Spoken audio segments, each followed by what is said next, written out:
en mbawa haalde cogguuli ɓeydiiɗi walla gustiiɗi tawa en kaalani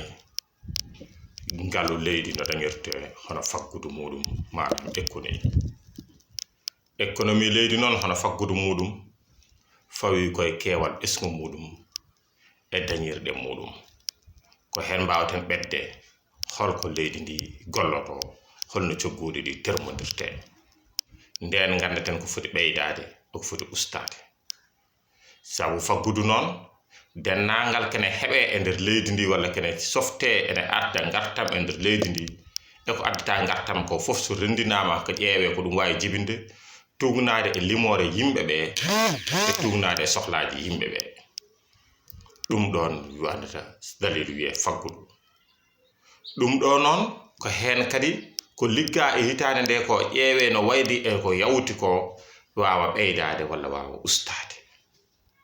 ɗum ɗo noon so ari wiye on tuma produit intérieur brut manam gueɗe paggade e nder leydi ndi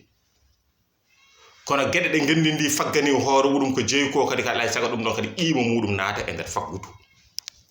ɗum ɗon wiyete produit national brut ɗum ɗon fof noon koye nder hen ko fawate yimɓeɓe ko heɓete e yimɓeɓe ko heɓete e gollorɗe mabɓe ko ɗum ɗon wiye taxe impôt ɗum fof rendite fasara koko wiyete recette et fiscalité so ɗum rendi noon ƴeewe ko fagga ko kañum holno heɓiri nde mbawan ɓedde cegguɗi ɗi nden noon alay saago kadi gueɗe gummiɗe caggal leydi e on saaha kadi yanta kadi e nder ko waɗete ko mbawen sifade faggudu leydi ko hen gandaten holno mbawɗen fondude cogguuli meɗen e wonde kala gueɗel ngel ganduɗa ko wuurate walla ko gollirte e nder leydi koye keewal yimɓeɓe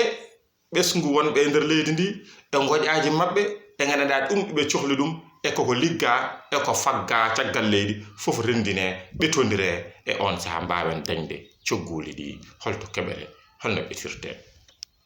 so tawi hikka meɗen ndema men moƴƴani te eɗen gurɗen koye ndema alay saago paggu ƴeewoyen goɗɗum caggal leydi te ɗum ne so ari wodat ko fawta hen ko jiiɗa ko wonnoɗo ko ɓetodire mbawen wiide cogguuli ɗi ko ni fotata e on saaha noon ɓeydo walla usto so tawi ndema men ɓeydima ɓaade ko ndema gurɗen ko faggoyte ko caggal leydi famɗi e on saaha cogguuli ɗi kadi gusto nden noon en mbawide eɗen ɓeta cogguuli tawa en ganda ko pagguiɗen ko no foti